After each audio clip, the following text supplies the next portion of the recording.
Nous passons directement à la lecture de la parole de Dieu.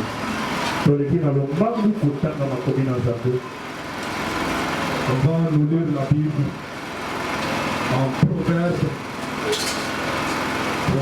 chapitre 6, versets 16 à 19.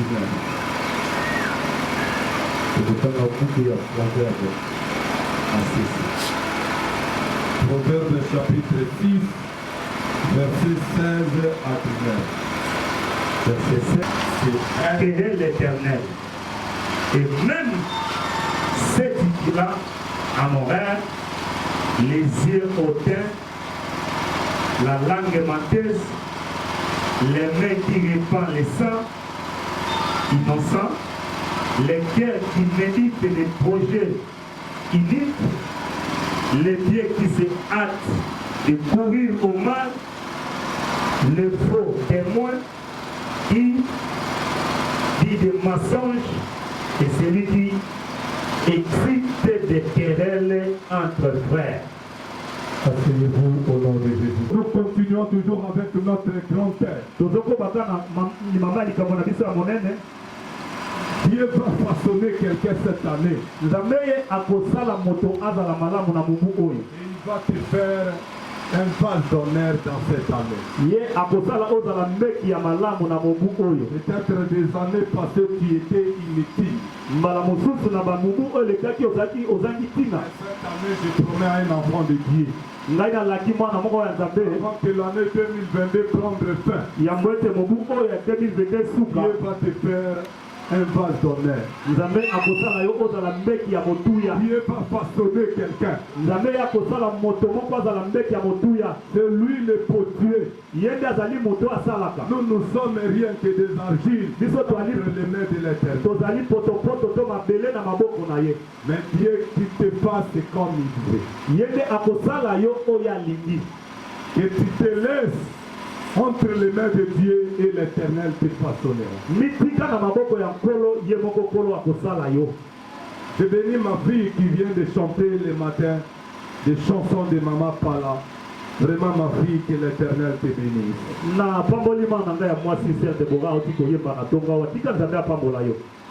Elle dit, celui qui va toucher l'Égypte, il touche directement des prunelles de l'Éternel. Alléluia. Amen. Notre sous-thème de ce matin, les choses que Dieu est, les choses que Dieu n'aime pas, les 6 choses que Dieu est. La Bible vient de nous dire, les yeux hautains,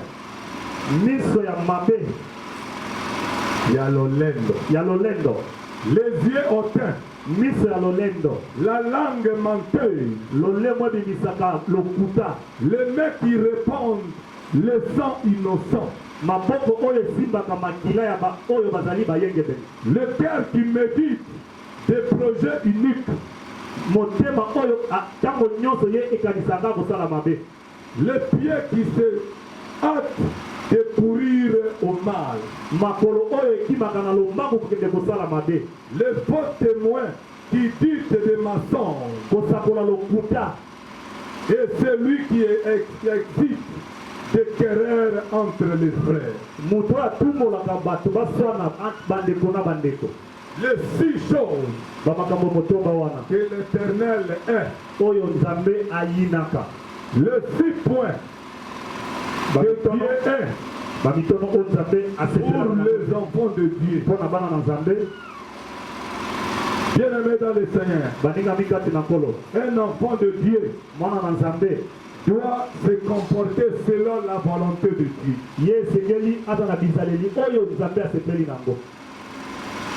Notre premier point dans ce matin, les yeux hautains, un orgueilleux. La Bible nous dit en Proverbe 21-24, na mukanda ya masese.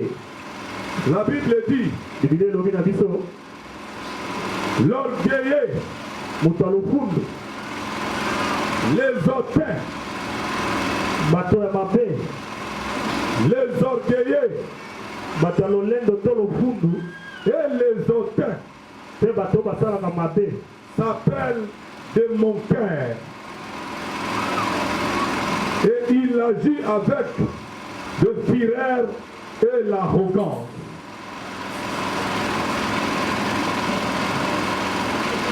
Est-ce que tu es là, frère? Oui, je suis là. L'orgueilleux, moto ya lofundu, les hautains bato ya lolendo s'appellent un mon cœur. bango bazali bato bazali kotuka. Il agit avec la fureur des arrogances. Bango bazosala na lolendo na kanza nyonso. C'est lui qui est hautain. Moto azali moto mabe, moto ya lofundu, Un enfant de Dieu mwana na nzambe doit se débarrasser de l'orgueil. ye sekeli akabwana na lofundu, Doit se débarrasser de l'orgueil et d'être trop hautain. ye sekeli akabwana na lofundu to kozala moto ya lolendo. Il y a aussi des gens eza na bato misusu que vous traitez des orgueilleux ou orgueilleux. po bozomona bango bazali bato ya lolendo to D'ailleurs, lofundu, ils ne le sont pas. baza yango kutu te. Il y a aussi des façons que les gens se comportent. eza na lolenge bato misusu batambolaka, Mais beaucoup de gens, me bato ebele un enfant de Dieu, mwana na nzambe celui qui a rencontré Jésus comme un maître oyo sauveur, akutani na yesu lokola mokonzi mpe mobikisi, il ne peut jamais se comporter comme un orgueilleux. ye akoki kotambola na kati ya lolendo to Il ne lofundu peut te. jamais se comporter comme un hautain. ye akoki kotambola lokola moto ya lolendo to mabenga bomimati Quelqu'un te. qui a rencontré Jésus dans sa vie comme un maître sauveur moto akutani na yesu kristu na bomoi na ye, doit connaître la vie de l'humilité. ye sekeli abika bomoi ya Car komikitisa. la Bible nous dit, po ete biblia elobi na biso Dieu résiste aux orgueilleux, atelemelaka bato ya lolendo to il fait lofundu, grâce aux hommes. ye atalisaka ngolu nde na bato babikitisa. Que tu parles, oloba que tu ne parles pas, oloba mpe te, ta façon de se comporter, lolenge na yo ya ça bisaleli doit prouver devant les gens. esekeli elakisa epa bato Ça, c'est un homme qui a rencontré le Seigneur. batatola ete moto ayambaki yesu Mais kristu. votre façon de parler, ata lolenge na yo ya koloba, votre façon de considérer les autres, lolenge na yo ya komona bato ça bazali doit ntina, prouver que non, il y a un changement dans sa vie. bato esekeli bamona ete mbongo Il ekoli n'est na plus bomona. le même. Amen.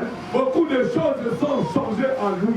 baloba ete makambo ebele ekongwani kati na Et ye. tu as rencontré Jésus. okutani na yesu, Tu es hautain. oza moto ya lolendo Tu es lofundu. orgueilleux. lofundu lolendo, Bien-aimé, Dieu résiste aux orgueilleux. nzambe atelemelaka bato ya lolendo to Et il komatisa fait mabe, grâce aux hommes. mpe apesaka ngolu na bato bamikitisaka. Alléluia. Amen. Alléluia. Amen. Si vous lisez même à Jacques chapitre 4 verset 10, soki totangi na la buku ya Bible dit, biblia elobi Dieu résiste aux orgueilleux, nzambe atelemelaka bato ya lofundu, mais il fait humble. Il fait grâce aux hommes. ye atalisaka ngolu nde na bato bamikitisaka. Même 1 Pierre 5, 5. ata na Vous buku ya devez Pierre le lire. 5 Vous devez le lire même après. Il y a beaucoup de langues eza na balolemo ebele qui prononcent toujours des mensonges. bango basekolaka lokuta, bato ya lokuta. Cette petite membre du corps que vous voyez, mwa eteni ya nzoto oyo bozomona ça peut amener quelqu'un même jusqu'à la persécution. ekoki komema moto ata na komona mpasi minyoko. Cette petite langue que vous voyez, mwa eteni ya lolemo bozomona que ton langue prononce la sincérité, lolemo na esekeli esakola nde solo, que ta langue prononce des choses de Dieu. lolemo na efo esakola nde makambo na nzambe. Bien-aimé dans le Seigneur, balingami kati na nkolo, cette petite membre du corps que vous voyez, mwa eteni ya nzoto bozomona awa ça peut te tuer aujourd'hui ekoki koboma yo lelo, et ça peut te donner la vie aujourd'hui. ekoki kopesa bomo epe lelo. Cette petite membre que vous voyez, mwa eteni ya nzoto oyo bozomona ça a emporté beaucoup de choses dans la mort. emema bato ebele na kufa. Des fois, tu prononces des choses mbala mosusu ozobimisa makambo que tu ne connais pas. oyo oyebi te, Prononce ce qui est sincère. yo bimisa oyo eza ya Que solo. ta langue dise rien que la vérité. lolemo na efekeli esakola nde Non, que bosolo. ta langue prononce l'iniquité. ntango lolemo na ezobimisa lokuta mabe, Dieu est ce que tu fais. Nzambe aye azoyina oyo ozosala. Alléluia. Amen. Lisons Psaume chapitre 31. Psaume 31. Verset 19. Que dit la Bible? Psaume 31, verset 19. Psaume 31, verset 19, la Bible dit, La Bible dit qu'elle devienne muette. bakoma bababa, Les lèvres mentées lolemo ya lokuta, qui parlent avec audace contre les justes. oyo bazoloba na lofundu nyonso mpona babayengebene. Qu'ils soient rendus muets. Bango bazanga koloba bakoma bababa. Les lèvres qui prononcent des mensonges. Bimbebo ezobimisa lokuta. Bien aimé, la parole de Dieu, quand ça sort, Maloba na Nzambe ntango ezobima, ça va créer des effets. ekolakisa mosala nango. Dieu dit Nzambe alobi, qu'elles deviennent muettes. bakoma bababa.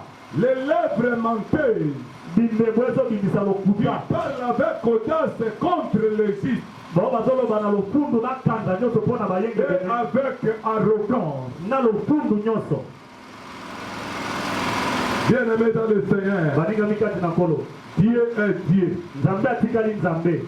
Parlez toujours sincèrement devant Dieu. Yo loba solo mpenza liboso na Nzambe. Même la Bible nous dit à Actes des Apôtres chapitre 5, verset 5. Biblia elobi na mokanda ya batoma, Vous connaissez l'histoire d'Anania et Saphir. toyebi lisolo ya Anania mpe Safir. Il s'est entendu le couple Bango bayokanaki bango pour mibale. mentir devant les hommes de Dieu. Bakosa liboso ya basali ya Je dis à Nzambe. quelqu'un ce matin, Nalobi na moto moko na la ntongo. grâce de Dieu n'est pas encore pris fin. Ngolu na Nzambe nano esili te. Ce qui est arrivé à Anania et Saphir Oyo ekomaki na Anania mpe Safir, devant Pierre, liboso ya ça Petelo, peut aussi arriver aujourd'hui ekoki mpe kokomela bamisusu dans la lelo. vie de quelqu'un. Na bomo ya moto. C'est lui qui prend plaisir Moto azokamata de esengo mentir devant les juifs. ya kokosa liboso ya Dieu bayengebene. restera Dieu. Nzambe akotikala Nzambe. Alléluia. Amen. Il s'est comploté. Bango basanganaki. C'est eux-mêmes Bango moko qui ont jugé bon de dire ya koloba ete tout ce qu'on va vendre dans notre champ, oyo nyonso tokoteka na bilanga na on va biso le déposer dans la maison de l'intérieur. tokende kotika ngo na ndako na Et Nzambe. après avoir vendu, Na nsima ya koteka ils ont vu l'argent. bamoni misolo, Il s'est comploté à deux. basangani bakomi Il dit mibale. non, quand on arrive là-bas, Soki tokomi kuna on doit dire qu'on a vendu dans tel prix. biso tokokosa ete totelaki Est-ce na qu'un homme ndako. peut mentir Dieu?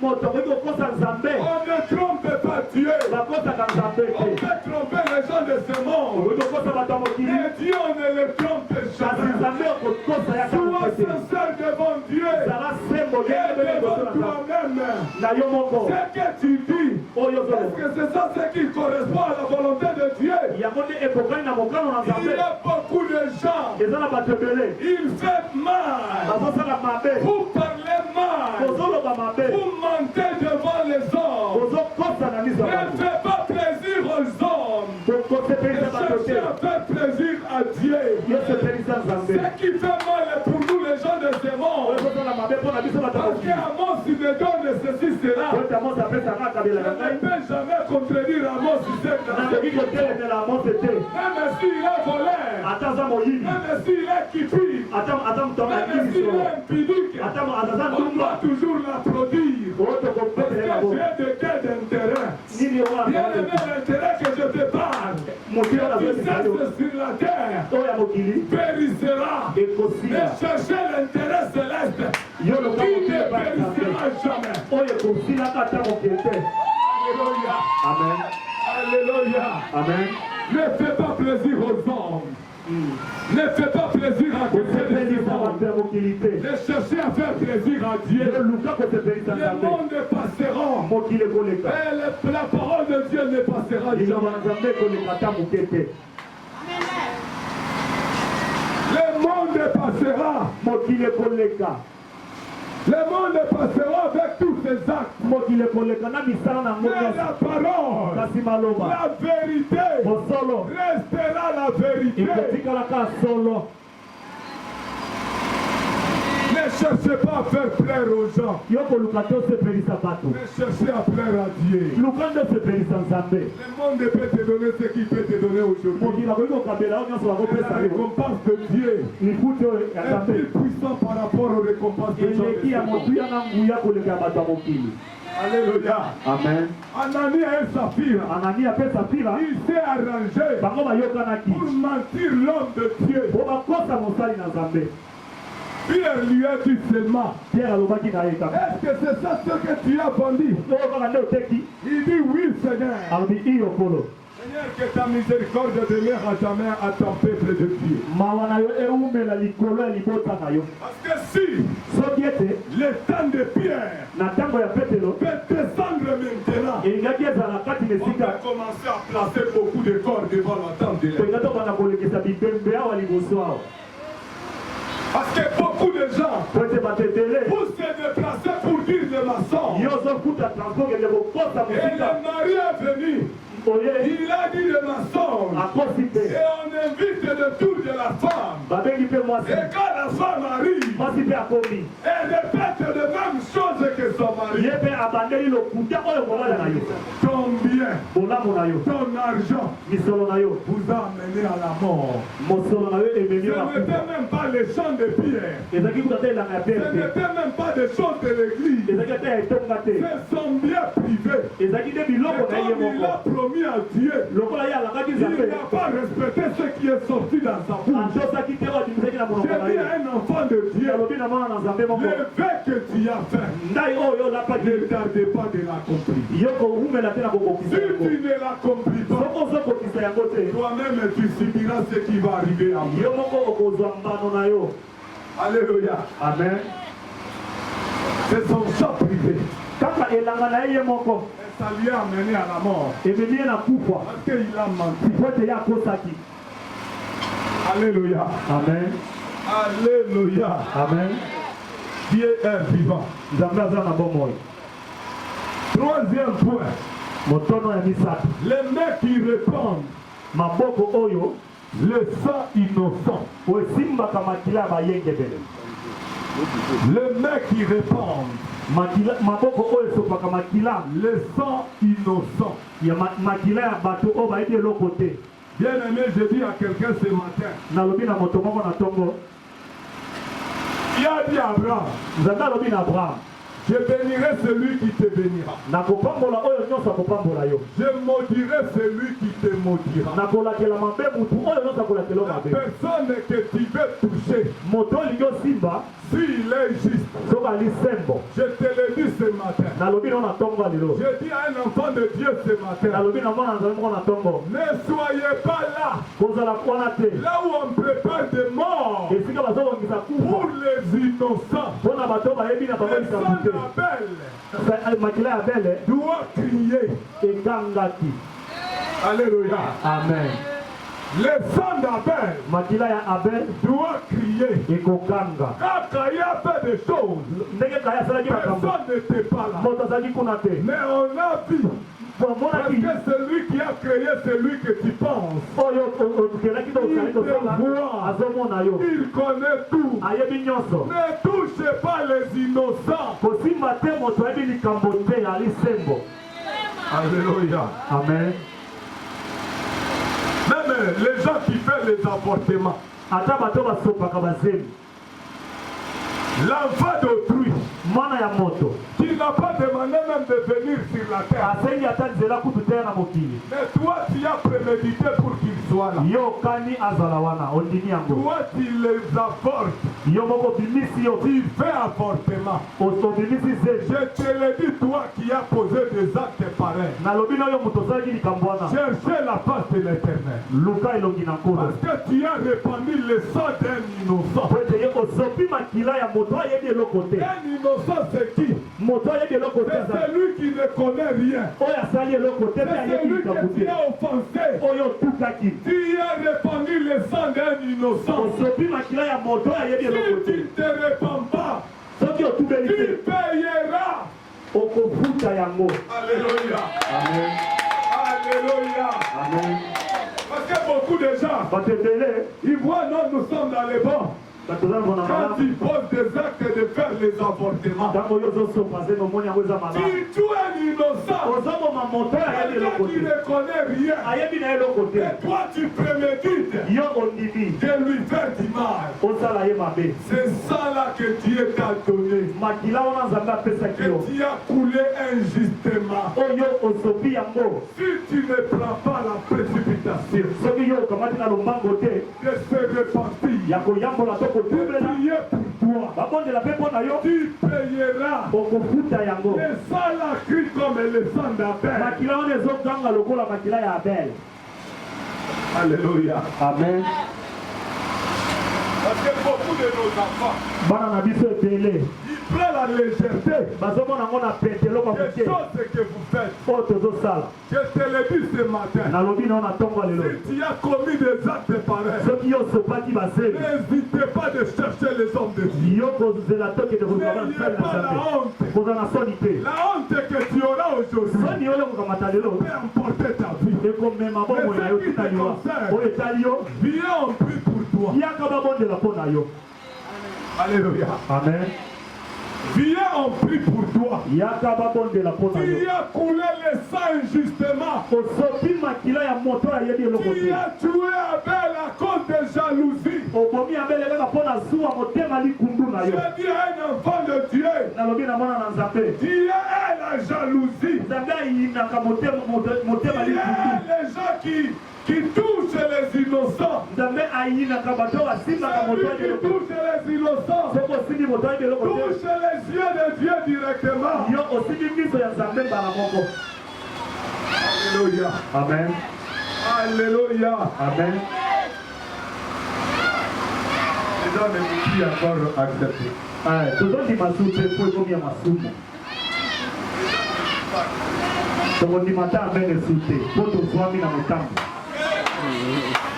Si tu ne veux pas crucifier les innocents, abstenez-vous. Retenez-vous.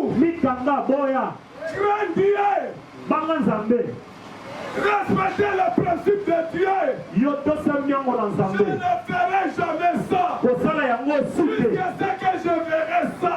Si tu acceptes de faire de n'importe quoi, tu as la honte pour que les gens te voient. Tu as mis au monde où tu es engrossé. Mais le sang que tu as touché là, ça criera même jusqu'à la fin de ta vie.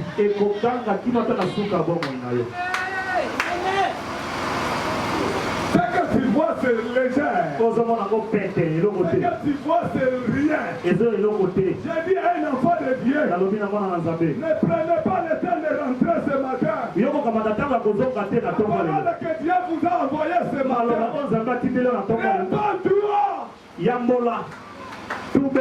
Si tu ne te répands pas, tu finiras comme Ananias et Saphira. Parce que tu as touché le sang des innocents. Là où ils sont maintenant, ils sont ligués contre toi. Ils crient devant Dieu. Et Dieu n'a pris encore la paix. À cause de toi.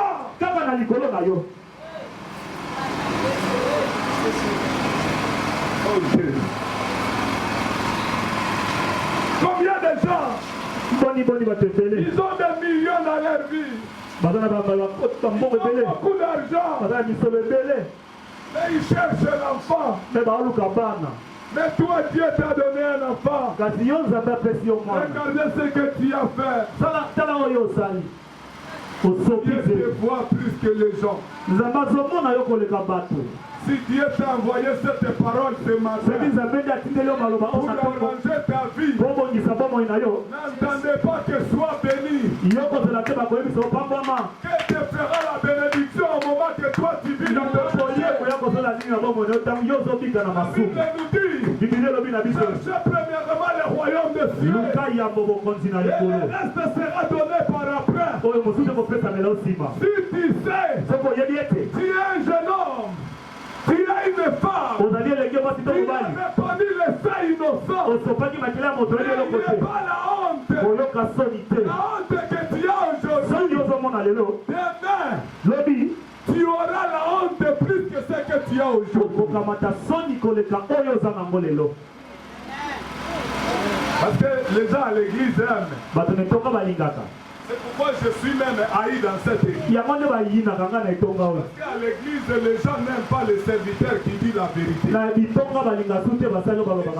Les pasteurs flatteurs. Dimanche matin, midi, soir dans des maisons de vie. Pour même si tu es voleur, il te dit oui, Dieu sait. C'est un problème un peu modéré, mais tu vas avancer. Il n'y a pas de problème modéré. Tu es voleur. Tu es moins sérieux. Change ta vie. Change ta position. L'Éternel changera ta situation. Que les gens n'aiment pas la vérité. Tu vas voyager. Tu es rêvé. Tu es vie. Tu as vraiment l'étoile. Tu es combattu par tes sœurs et frères. Oui. Comment ça va s'accomplir? Et l'église aime des serviteurs flatteurs. Ils donnent l'argent facilement. Et là où on te dit pour le royaume du ciel, tu es devenu méchant. Il est devenu dictateur. Il est devenu orgueilleux. La vérité blesse. Le sauve toujours. Alléluia. Amen. Alléluia. Amen. Parce qu'il y a beaucoup de communautés des églises que vous voyez aujourd'hui. Beaucoup de pasteurs n'arrivent plus encore à prêcher la vérité. Aujourd'hui, les pasteurs ne disent rien que l'iniquité. Les pasteurs encouragent même les gens dans les bars. Dis oui là où on peut dire oui. Dis non là où on peut dire non. C'est lui qui me payera ses dieux. Tout ce que les gens peuvent me donner sur la terre périssera. Mais le salaire de Dieu est éternel. Amen. Alléluia. Amen. Alléluia. Amen. J'ai dit à celui qui a répandu le sang d'innocent. Même si moi j'ai participé, j'ai écouté. Que la miséricorde de Dieu soit sur moi, son serviteur. Amen. Que Dieu nous pardonne. Parce que quand le sang des innocents crie là-bas, ça trouve même la jouissance de Dieu.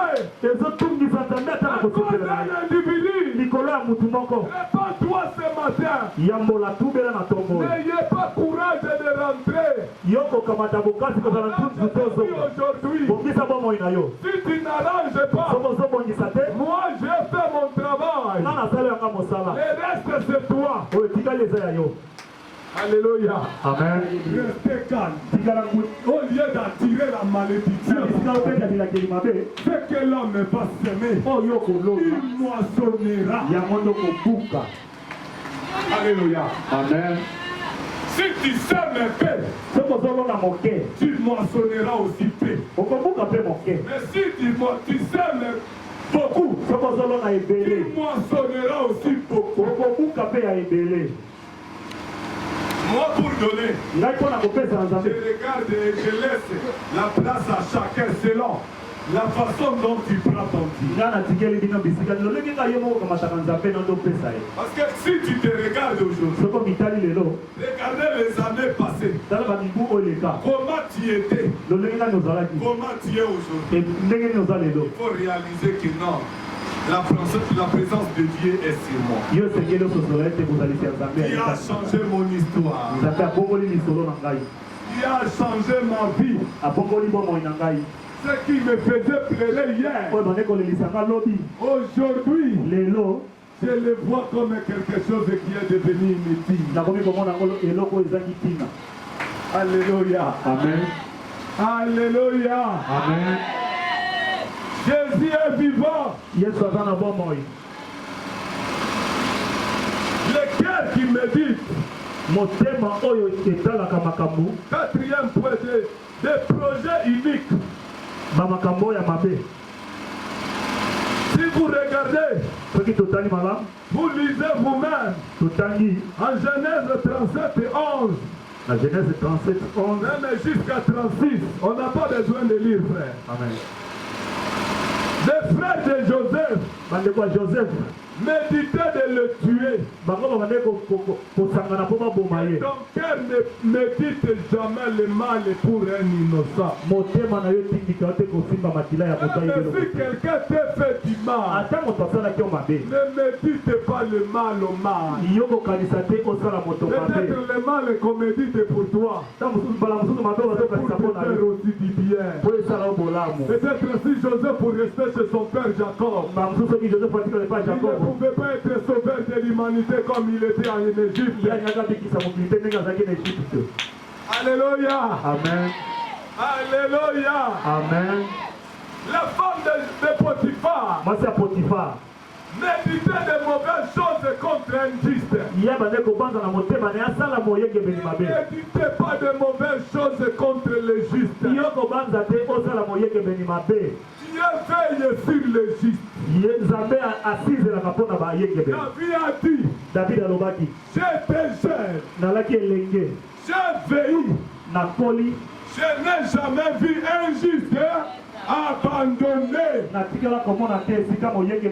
abandonné aujourd'hui. Regardez votre vieillesse aujourd'hui. Est-ce que tu as marché justement devant Dieu? Est-ce que tu es juste? Est-ce que tu es devant les justes? Est-ce que tu es juste? Est-ce que tu es juste? Quand j'entends des frères ici qui se nomment un soula, un monsieur qui se comporte autrement, oh moyen guerre. Je dis même à ses frères, est-ce que ces frères ici tu peux l'appeler moyen guerre? Tu sais l'homme à qui on peut appeler moyen guerre?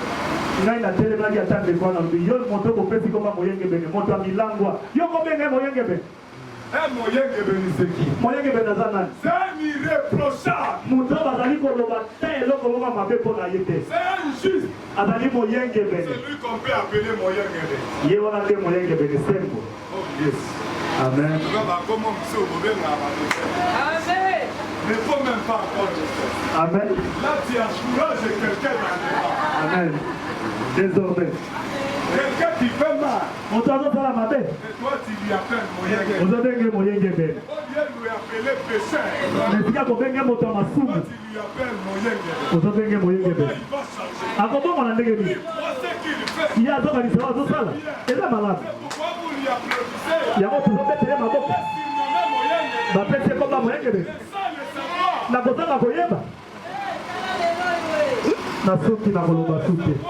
Parce qu'il ne connaît pas. Il est qui? Un moyen c'est qui? C'est un juste. Que David a dit. J'ai été jeune. Il a grandi. Dans sa royauté. Je vais mourir. Je déclare les hommes comme Jonathan. Juste sur la terre. On va faire même des rois. Toi les rois. Il vient, il te donne des choses comme un adage. Et il dit c'est toi. Bien-aimé dans le Seigneur. On est à la recherche de Nathan. Les gens qui peuvent dire non au roi. Les gens qui peuvent dire oui au roi. Alléluia. Amen. Un juste. Il ne peut jamais se déranger. Je te dis ce matin. Si tu es juste, tu ne prieras pas comme les autres. Tu sais ce que je fais comme analyse. C'est les gens qui souffrent beaucoup. Ce sont les gens qui prient aussi beaucoup. Un homme riche, il il ne prie pas comme eux. Il est devenu un adorateur. Il loue seulement Dieu. Il adore seulement Dieu. Il bénit seulement Dieu.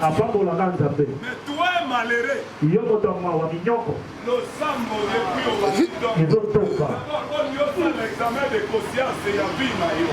Est-ce que le sambo est au salle? Samba yo. Amen. Est-ce que vie n'a eu ça correspond parmi la personne ensemble? Au lieu que tout nous avons piqué à Wanyapa. Et il faut avoir même 5 personnes à l'église qui verra Dieu. Et d'avoir plus de ça. Ça qui ne verra jamais le Seigneur. Dieu peut nous envoyer même 1000, 5000, 2000 personnes à l'église. Et dans le dernier jour, combien qui accédera au ciel? Ce qui compte pour moi, je suis pasteur, non pas pour le bien de ce monde, non pas pour l'argent, ni le véhicule, ni les maisons, mais je suis pasteur pour les salut des âmes. Alléluia. Amen. Quand tu te mets à genoux là, tu pries, c'est bien. Mais pose-toi la question.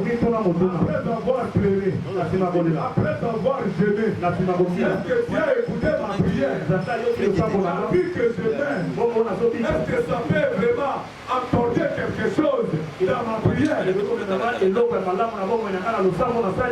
Mais si tu es juste, dis seulement Seigneur, en sortant d'ici, je vais rencontrer celui qui va me bénir. Avant que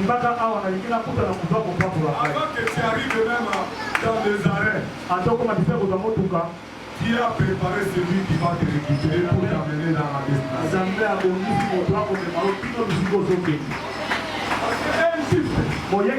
C'est quelqu'un qui commande Dieu. Parce que Dieu est celui qui nous touche dans sa parole. Il a dit ça. Qu'un juste ne peut jamais être abandonné. Et pourquoi moi je suis comme ça?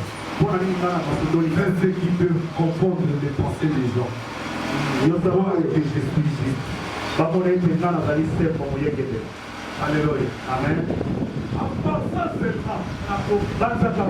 Et Dieu résout. Un juste même s'il n'a pas parlé.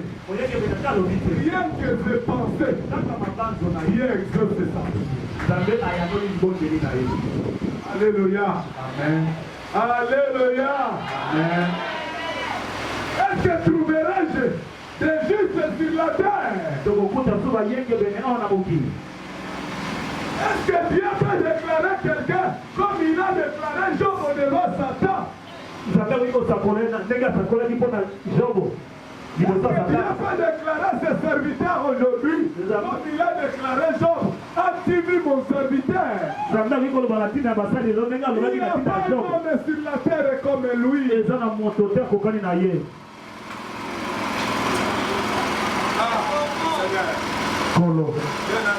Bien-aimé, cherchez à faire la volonté de Dieu. Témoigne devant les gens. Témoigne devant les gens. Ce n'est pas Job qui s'est vanté devant Satan. C'est lui-même qui a déclaré Job. As-tu vu mon serviteur? Il n'y a pas un homme sur la terre comme lui. Dieu te déclare à partir d'aujourd'hui. Il y a les hommes corrects et justes sur la terre. Il n'est pas hypocrite. Aujourd'hui tu dis oui avec moi. Et en dehors de moi tu dis non. Là tu n'es pas juste. Tu as besoin des hommes justes. Des gens qui disent la vérité. Alléluia. Amen. As-tu vu mon serviteur? Il n'y a pas un homme sur la terre comme lui. C'est ce que Dieu te déclare ce matin. Il y a une femme, un homme ici. Alléluia. Amen. Alléluia. Amen. Dieu est vivant. Dieu est puissant. Cinquième point, nous tendons vers la fin. Les pieds qui savent découvrir le mal. Les pieds qui hâtent découvrir dans le mal. Il y a des gens qui payent même les transports. Rien que pour aller dire des mensonges pour toi. Là où on prépare le mal, lui il est là rien que pour assister. Bomaye, Salaye Paul, que tes pieds se déplacent pour la bonne nouvelle. Pour autre chose. Que tes pieds à partir d'aujourd'hui se déplacent pour prêcher la bonne nouvelle. Pour dire aux gens, Jésus vient bientôt. Arrange ta vie. Demain tu seras où? Faites attention, tu risqueras d'être dans le tourment.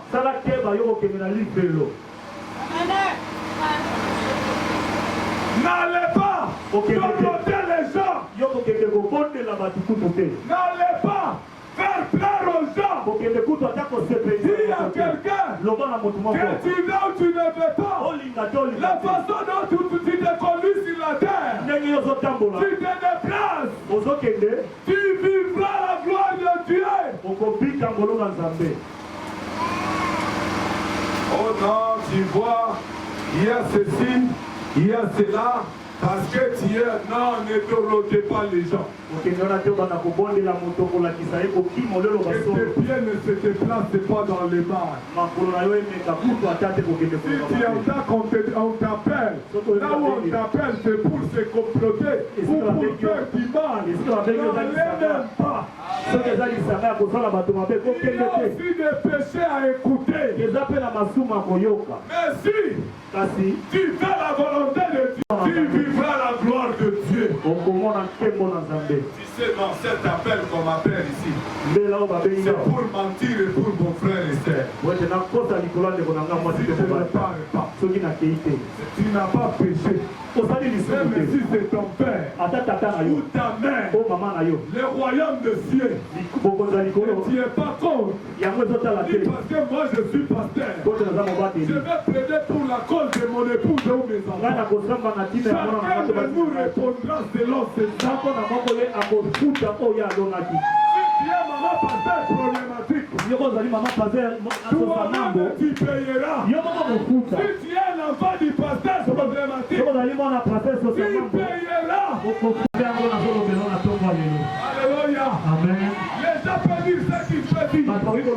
C'est la vraie justice. Même si on déclare injustement dans ton travail, parce que tu n'as personne qui peut plaider contre toi. Jésus a dit sur la croix, tout est accompli. Il a tout accompli pour nous. Il a accompli encore l'assistance des gens dans ce monde. Il y a un assistant qui ne périt jamais. Il y a un assistant qui ne dort pas. Il y a un assistant qui ne se déplace pas. Il y a un ministre soit à côté de toi. Il plaide à cause de ton problème. Alléluia. Amen. Il est à la droite du Père. Pour intercéder pour toi et pour moi. Laissez la justice de Dieu. Et plus que la justice des humains. Le monde ne peut te juger. Le monde ne peut dire que tu es voleur, tu es impunique, tu es escroc, tu es ceci, cela. Ne pensez pas